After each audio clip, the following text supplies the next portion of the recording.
தேங்காய் வைப்பாங்க. நீங்க எல்லாரும் இன்னும் ஒரு 10 அடி எனக்கு முன்னாடி வந்திருக்கலாம்.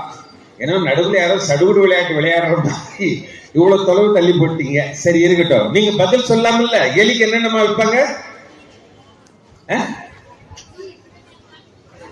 சீஸா? ஓ, எலி கூட இப்ப மாடர்ன் ஃபுட்டா சாப்பிடுறது போறது. தேங்காய் பத்த வைப்பாங்க, தக்காளி வைப்பாங்க, கருவாடு வைப்பாங்க, இதெல்லாம் வைக்கும். அந்த எலி என்ன பண்ணும்? உள்ள போய் அதை சாப்பிடணும், உள்ள போய் அதை சாப்பிடணும்னு சொல்லிட்டு ஒரே தாவல உள்ள வேகமா ஓடும். ஓடி அது மேல வாய வச்ச அடுத்த நொடி கம்பி டப்புன்னு விடும், கேட்டு பட்டுன்னு விடும்.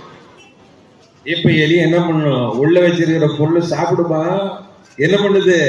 நிமிந்து நிமிந்து பாக்குது. டே, என்னை எப்படா ரிலீஸ் பண்ணுவீங்க, என்னை எப்படா ரிலீஸ் பண்ணுவீங்க பாத்துக்கிட்டே. அப்புறம் அது என்ன பண்றான்? வெளியே ஓடிடக்கூடாதுன்னு சொல்லி கோணிப்பை உள்ள அதை போட்டு தரையில ஓங்கி ஓங்கி 4